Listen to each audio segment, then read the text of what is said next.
Gepleýär Azatlyk Radiosu. Assalamu alaykum hormatly dinleyijiler. Eferde dünýä türkmenleri gepleşigimiz mikrofon öňünde maksat Ataýew.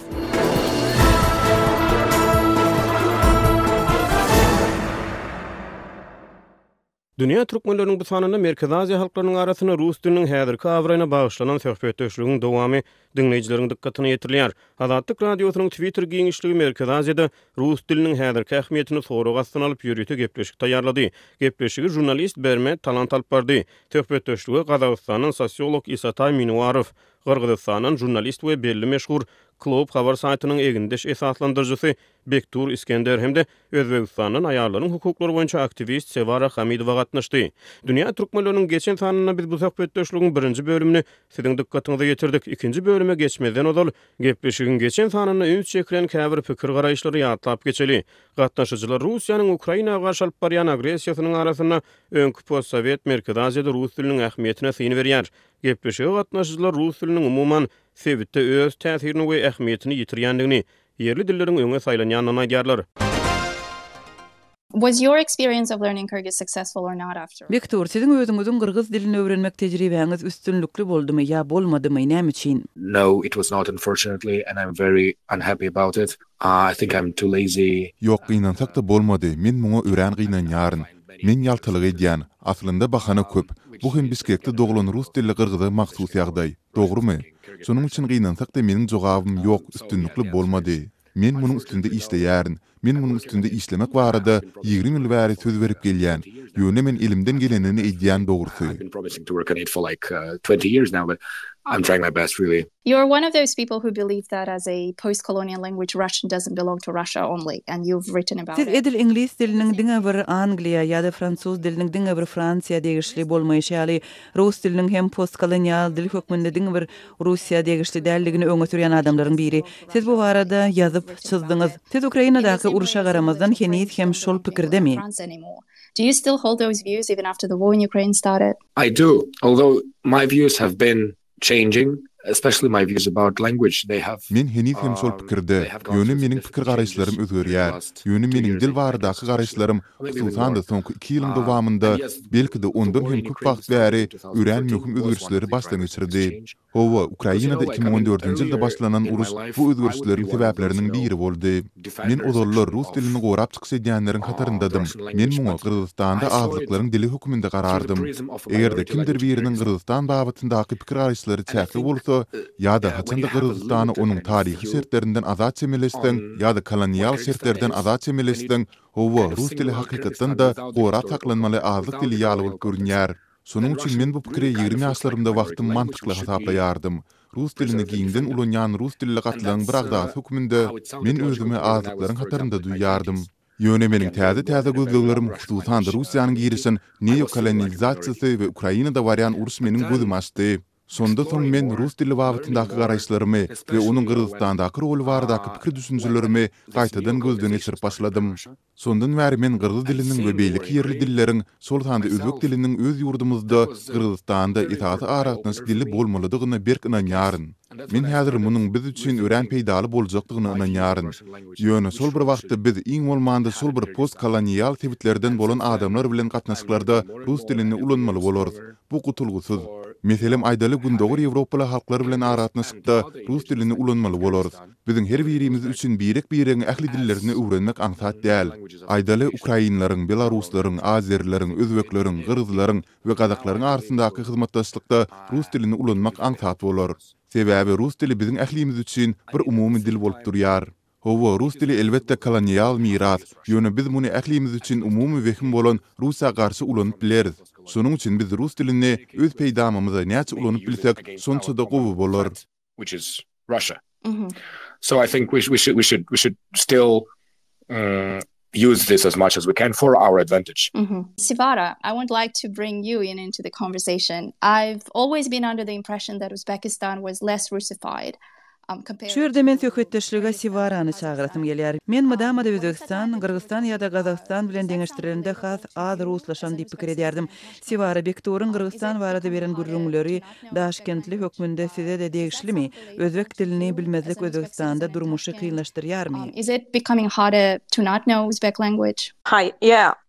Basically, yeah, I agree with Victoria that, like, the Russian language here in Uzbekistan is also considered as a. Hawa, aslında men Bektur bilen alaşýaryn. Rus dili Özbekistanda da azlyklaryň dili hasaplanýar. Hatta meselem 1990-njy ýyllarda hökümeti Rus mekteplerini yapmagy ýa-da ýokary kujaýlarynda Rus dilli maksatnamalary kemeltmäge ruhsat berýän bir siýasat bardy.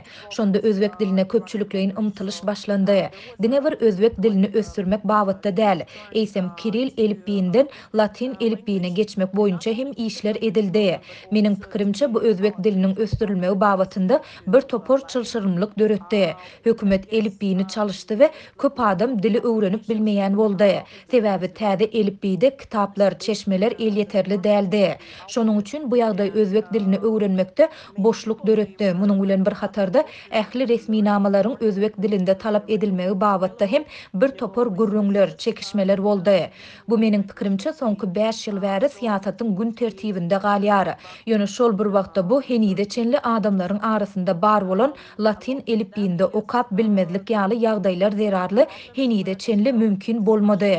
Meselem aýdaly köne nesil diňe Kiril harplarynda okap bilýär ýa-da düýbünden diýen ýaly okap bilmeýär. Hususan da owa ýerlerinde bu şeýle.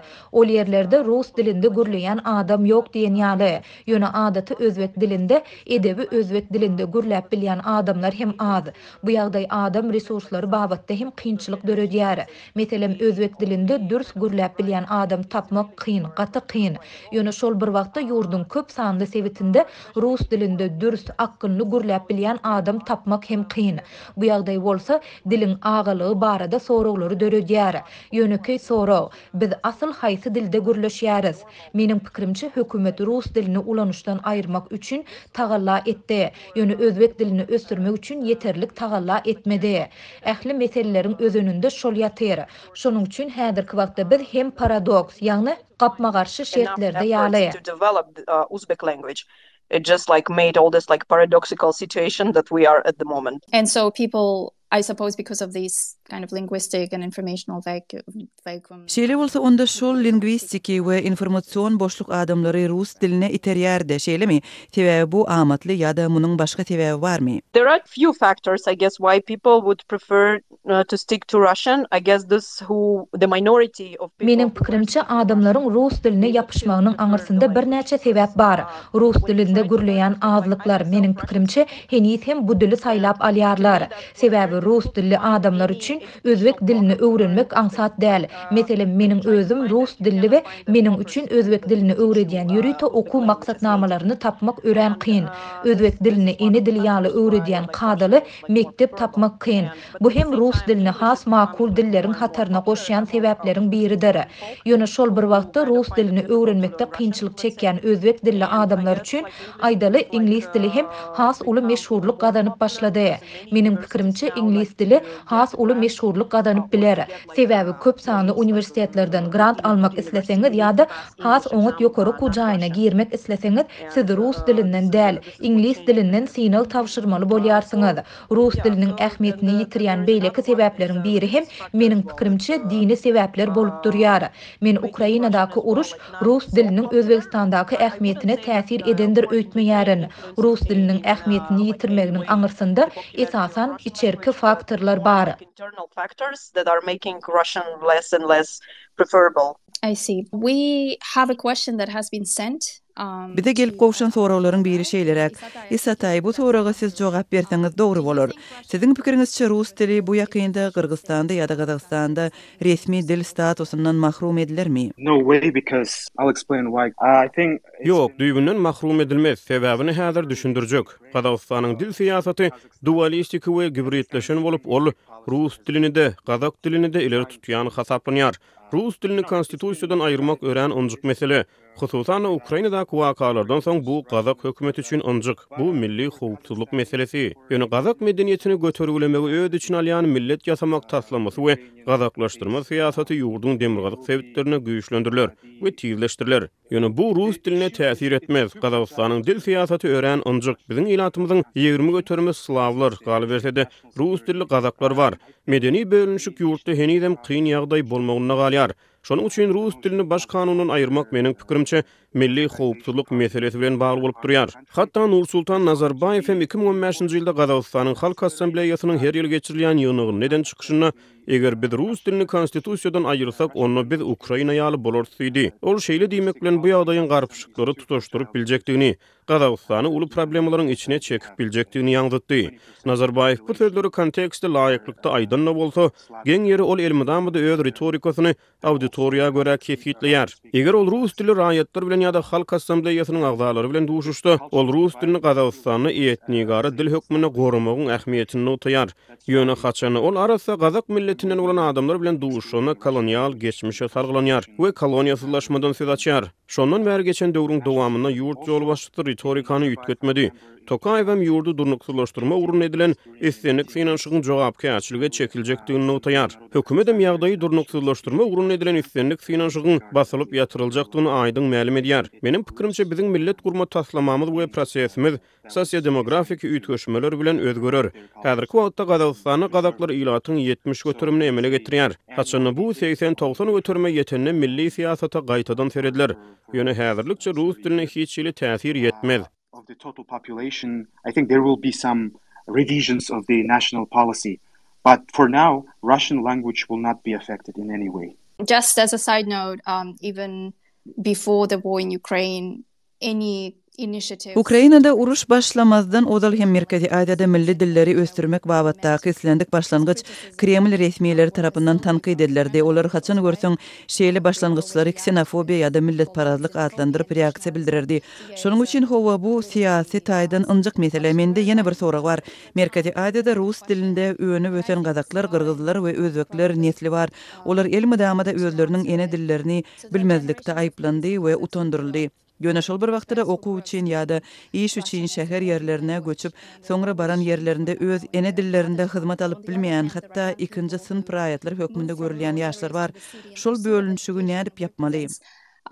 Do you have any ideas how we can bridge that division? Shaming, is unfortunately such a kimdir birini utandyrmak, masgaralamak, gynansak da biziň ýurdumyzda, Kırgızstanda interlingwistik gatnaşyklarymyzyň möhüm bölegi bolup durýar.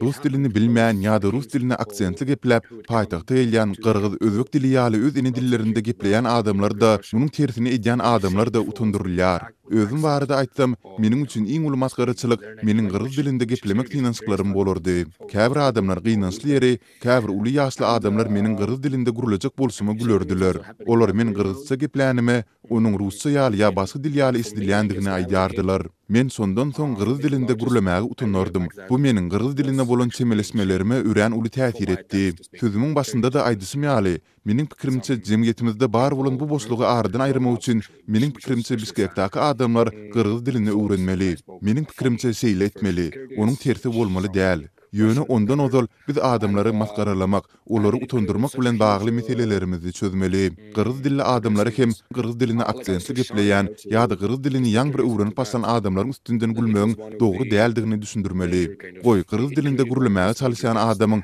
özü etniki Kırgız bolsun, tapawudy ýok. Ýöne munyň anyk näde pütdösünden gelmelidigini meniň özümem bilemok. Meniň pikirimçe munyň üçin bir topar okuw terbiýetçilik işlerine geçmeli bolar. Bir topar media metbuat işlerini alyp barmaly bolar.